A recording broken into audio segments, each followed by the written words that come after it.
and welcome to Montgomery Week in Review. It was 30 years ago, in March of 1988, that Montgomery Week in Review, this show, began its run here at Montgomery Community Media. Scott Fosler, past county council member and this show's first host, returned to us today to highlight the changes and what remains the same of Montgomery Week in Review. With all the news of Russia and election hacking, people throughout the state of Maryland, and indeed around the country, asking if the results of U.S. elections can really be trusted. Ralph Watkins from the League of Women Voters of Maryland will explain what our state is doing to safeguard our elections here in Montgomery County and throughout Maryland. Recent murder of a policeman in Prince George's County during a domestic dispute shows again the dangers to both victims and the community coming out of domestic violence incidents. Mariana Cordier, a local attorney, will report about this and updates on what's going on in the area of domestic violence. Montgomery County Public Schools instructs teachers and other school staff on how to respond during an active shooter attack. Unfortunately, it's something all schools are having to be aware of right now. Jane DeWinter, who comments regularly on this show, Montgomery Week in Review, she has actually taken the course herself, and she'll tell us what happens in that program. Scott, welcome. It's a pleasure to be here. 30 years ago, this was an idea, I guess a little over 30 years ago, came together and created a show. It's an honor to have you here. It's an honor for me to be here. It's an honor to be around 30 years later as well. Yeah, it was quite extraordinary. I remember when Carla Satinsky first got in touch with me. Our producer, founding producer, continues to be a producer. Who has been the producer and the main source of continuity throughout these 30 years. And we talked about what might be an interesting television program focused on Montgomery County that could tap into the ongoing news of the day, but also go a little bit deeper to get into some of the background of the organizations and the trends in the county. And we thought of Washington Week in Review as a kind of a model. Sure. And that's how we got started. And 30 years later, it seems to still be working. You were our Gwen Eiffel, our original. I was indeed, yeah. From your perspective, what did it mean to you to be in this? I mean, and you know, this is what a wonderful honor to be the first host to come up. You had a wonderful, wonderful career in the county, being very active. But what did it mean to you to be doing the show, for hosting and trying to get at the root of some of these issues that you've raised? Well, it was interesting because I was just coming off of 2 terms on the Montgomery County Council, and so I was very deeply involved in the issues of the county. And while I didn't have the time to continue the sort of intensity of being on the county council, it was a way for me to stay involved and to try to bring the experience that I had developed over time and to focus on what are the key issues that are going on right now, and what's the best way to communicate this to people who don't have a whole lot of time. They want to have some way of getting a kind of a quick snapshot. What's going on in the county? What's happening that we should know about? That's still as true today, 30 years later, as it was at that time. Absolutely, positively, because we find that challenge here as well. Yeah. I was going to say, how's the political dynamic changed since you were hosting the show? Well, it's an interesting question. I would say that one of the things that strikes me in looking back over 30 years is how much continuity there is. And with everything that's changed in our world, in the county, in the country, and everywhere, there are some things that seem to stay relatively the same. And one is the way that this show has been able to focus on what's going on in the county. And in that sense, I would say that the county politics haven't changed all that dramatically either. We still have the basic institutions that focus very much on the county council, county executive, with elections coming up, of course, in just a couple of months. And many of the issues have stayed the same as well. Still a great concern with land use, with development, with schools, education. The county has always been a very diverse county since the show started. much more diverse than people recognized. But it's become even more diverse now, and I would say that's one of the important changes that's occurred. That, in turn, obviously affects the politics. There are more people involved, more diverse groups that are involved. It's a more complex picture than it used to be. I imagine that some of the change in topics and guests is reflected just changes in the county, where you were saying, okay, we're a much more diverse county. We also know that there's been increasing poverty in the county. That kind of gets talked about more. Is there anything that you would say 30 years ago was a concern that isn't on our radar screen anymore? It's interesting. I would say the way in which the news of the day gets reported has changed so fundamentally in our country. And 30 years ago, there were more newspapers locally. There was actually more news coverage of that kind. And today, we've seen this proliferation of all kinds of different news sources because of the digital ecology that's changed and the number of television stations. So on the one hand, there's a lot more information available that people have, but on the other hand, it isn't as focused or as channeled, so that it is not quite as easy, I think, to get a quick fix as to what's really going on. You have to be much more of the consumer of media yourself, the generalist trying to bring this together. I think that's a big change. We've got 30 seconds left. Where would you like to see the show go in the future? Well, I would hope that one thing it could do is to maintain this continuity. I think this is a real treasure for Montgomery County, and to have Carla Statinsky as the producer. We got Lena Barnes as associate producer. Lena well, Barnes is the associate producer. Yeah. You've been on the show now, I think, Don, for what, 10 years anyway? A long time. I would just hope that you can maintain this continuity. With everything else changing so quickly, I think it's really valuable for people to have something that they can depend upon week after week. Let's have this 40 years. Okay. Versus, Okay. Thank 100 you years. very much. Well, talking about continuity and maybe what was behind is now looking ahead, and Maryland's the forefront of ensuring that we have both paper and electronic means of counting ballots. Ralph, how are we doing to withstand what seem to be the pressures from Russians or 400, 700-pound teenagers in their basement rooms or whatever the president says, but most of these Russians? Well, one thing to keep in mind about rumors about election fraud and election problems, the more sensational the accusation, the more attention it gets, but also the less likely it is to be really accurate. The state of Maryland does use the paper-based ballot systems that are then scanned. The boards of elections did an audit of the counting so that they checked to make sure that the ballots as counted by the machines matched. How did we do? Perfect. Yeah? There were no significant discrepancies. Yeah. And what is significant when you say this? Because I think back to the presidential race, that it was just a tiny fraction of votes going either way that would have turned the presidential election around. I think we're talking like 1 or 2 votes per county difference. That is not significant. These are unbelievable. not Well, significant. unless you're a delegate in Virginia and whether you took the seat depended on a flip Yeah. of a coin. Right. Yeah. Right. Yeah. I mean, I think one of the things that we need to take into consideration in our history is that there have been election issues in the past. Chicago was well known that the whole cemetery was voting when, so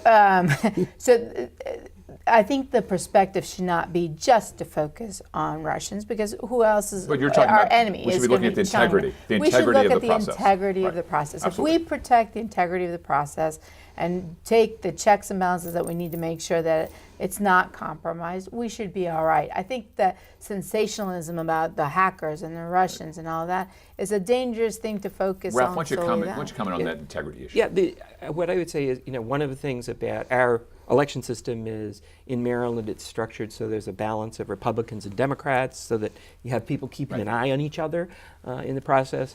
But also Maryland participates in a consortium with a number of other states where all election registration records are shared, as well as driver's license registrations. This consortium gets the reports of deaths from the Social Security Administration, so that thousands of records are being updated every month by the State Board of Elections, either to reflect either that people moved out of the state or they moved in within the state and need to have a change of address. So there's constant maintenance to maintain With the quality. regards to the Russians and what what the conversation is at the national level and whatever, my impression of that was that it was really more in terms of influencing what voters did rather than hacking into the systems.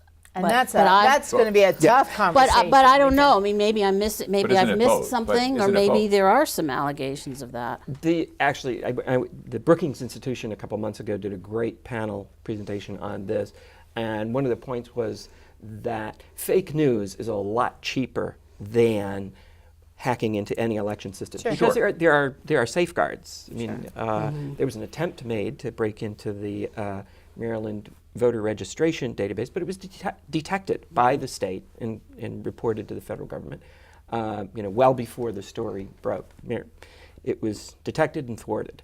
But it takes an enormous amount of technical sophistication to even attempt something like that. Whereas manufacturing a fake news story is cheap, and it's easy. there's I think thousands of those the went out issue last is year. going to be about when you want to buy advertising on Facebook, how far do they have to go to vet who is buying the ads or who's buying the this Sure. or that? Because at the end of the day, we're a free speech kind of place. So, how do you control, what anyone want to do? I mean, forget about the Russians. What about the Chinese? What about the North Ralph, Koreans? we got less than a minute left. Yeah, So, but no, I think that continue. really sketches out. We are a society that values freedom of speech. So there's always that tension between maintaining the integrity of our process, and a lot of that falls to the voters to begin to view skeptically sensational But let's stories. go back real quick. Sure. Just if you touch it maybe in this segment on this. It's what they can't see. And you talk about sophistication. We have an entire nation that's working to try to undermine the election process. So you're confident that the safeguards are here. We got about 10 seconds. Safeguards are in to the integrity of the actual election counting. Maryland is doing everything it can, and I think some more resources should be given to the State Board of Elections to meet the threat. I mean, if the Russians are investing money, we ought to be able to invest money. Okay. All right. Well, we're investing money in the show coming up right now because we've got some messages from some nonprofits. We'll be right back.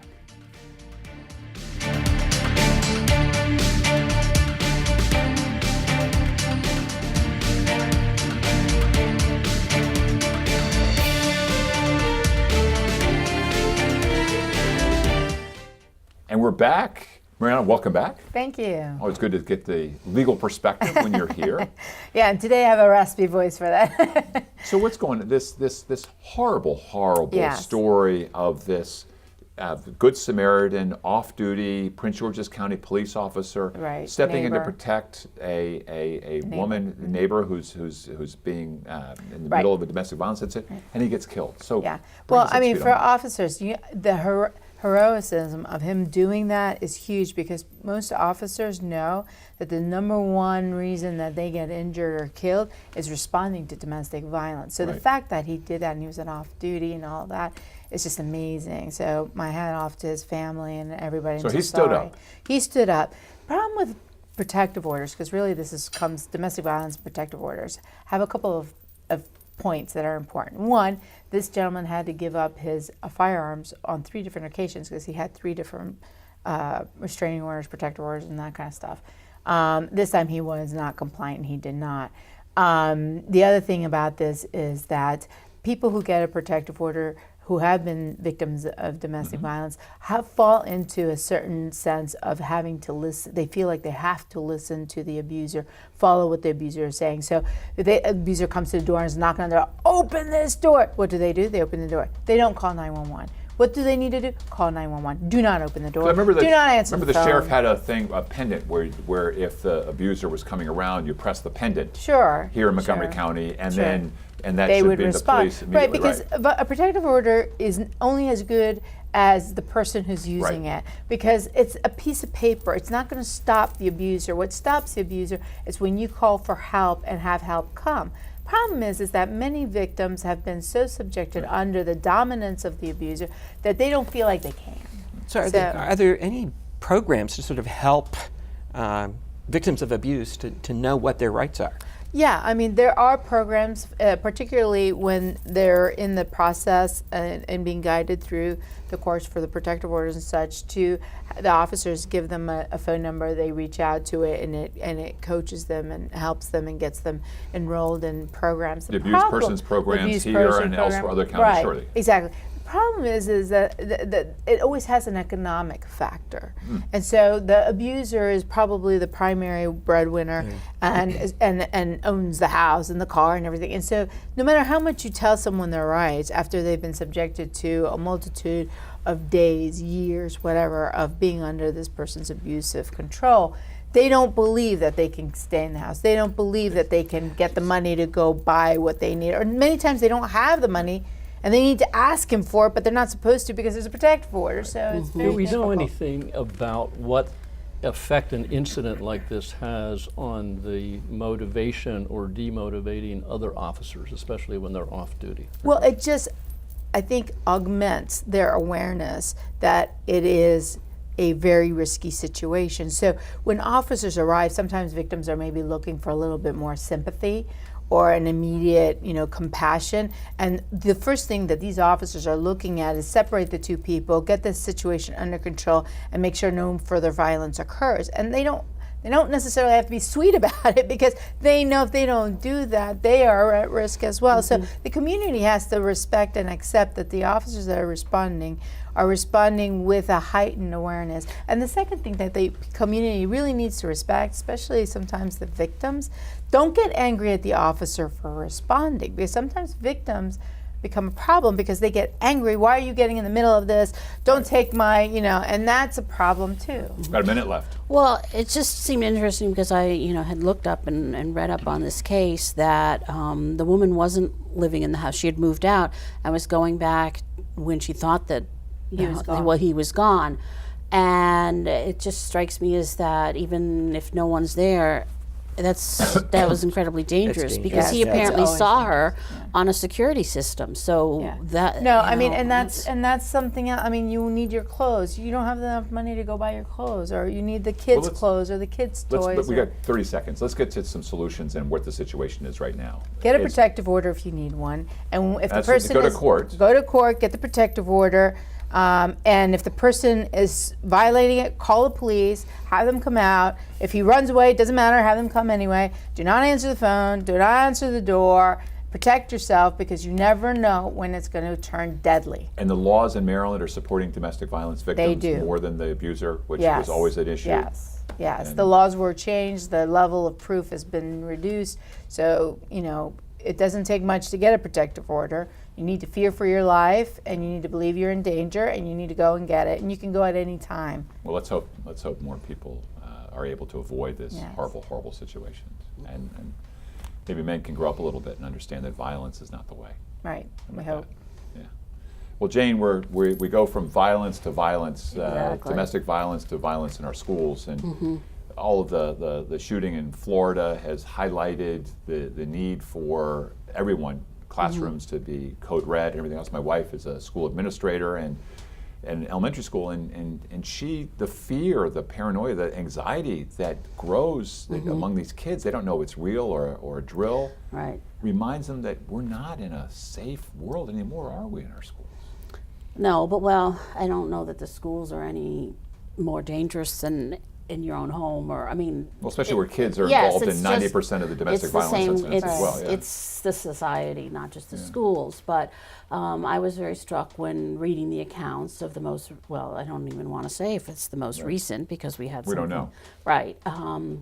In Florida, where it was that the teachers the staff had a training that very morning, but then hearing what they were doing was exactly what the training that Montgomery County school staff get, which is, something is going on, or you hear code red, whatever, you go in your classroom. Many of the classrooms in the county have a pane of glass, and so right now every single person, you're supposed to have a strip of paper next to it that you can immediately move over so nobody can see into, to cover it, because there aren't shades or anything on it. So you've got something right there with tape that you can cover the glass panel so no one can see in. If You went through this training. What did you get out of it? Did you feel like it's good for the schools? I the do. teachers? I think it's because none of it is necessarily, to lock the door of your classroom and to go to a place where, hopefully nobody can see you or is more sheltered, like if you have a closet. I mean, that sounds like it's a common sense thing. But if this is, if this is just happening and it's likely the first time it's ever happened to you, you don't want to be second guessing. Is this what I should be doing with my when kids? Panic sets in. Right, Panic exactly. Sometimes Panic. can cause you to shut down, and if you've practiced this, you'll default to it. Exactly. And I think it also is because they practice with the kids too. Right. I mean, the kids have done this, so it also is. In a way, it's a scary thing.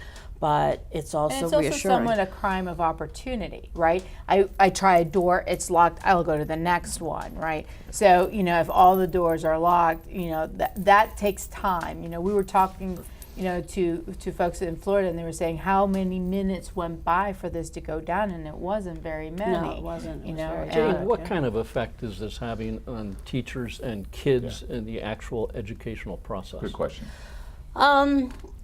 I think any time one of these situations occurs, it's not so much the training, but just, in the situation in the news, I think it really, it's a scary thing. And especially the notion that, you could potentially be responsible for these kids. And I think the idea, we look at what went on in Florida and you talk about, okay, these teachers were so brave because basically, in a couple cases, they put themselves between the gunmen and their students. But, teachers must be asking themselves, did I sign up for this?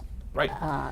That's a tough thing. So this training that you went through, is this mandatory and all for all those? It is mandatory, schools in and Montgomery? basically there's drills too. I mean, there's a lot of different situations that the school system trains for. Bad weather. Like in my building, I have to go downstairs, and we're in an inner corridor, and you want to Fires. fires, so Right. that how you exit. Sure. There's other things like whether there's some kind of chemical leak in the Right. school, whether there's a chemical leak anywhere outside of To the be school. prepared so that you're protecting the kids, protect yourselves, and Right, and go on. exactly. And So now, you and we know add to that that the gun violence, Exactly, the yeah. terrorists coming into our schools. And and you have all these kids with their phones that can communicate with anyone when it's going down. So do you tell that's a- them but to that's a film good- it or to But run? that's a good issue, because isn't that something that came up with the Parkland and others? Is that getting the word out that was the worst possible thing that could happen? Certainly the videos, and we have less than a minute here, but Right. but that communication issue is something where not to get panic out, but get the word. Right. Well, and I think it's useful because in this building in Florida was not the entire school. I mean, it was just one building on a campus, so it was Right. a smaller building. But some of our high schools are enormous. And to be able to know, okay, where in the school are kids hiding, those kinds of things, being able to communicate is a really important thing. One other As long as it thing. doesn't go to the killer. We got 20 Right. seconds. Real I quick. mean, other things that have changed are the school system has invested a lot of money in, entryways Okay. and locked entryways and access systems and things like that to keep people safe. So we're working on it. One final thing, guns in the classroom, yes or no, for the teachers? No. Okay.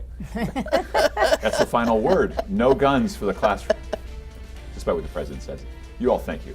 Scott, an honor, especially here. But you all, thank you for joining me today. And thank all of you for joining us for this week's edition of Montgomery Week in Review. I'm Don Mooers, inviting you to join us next week at this very same time.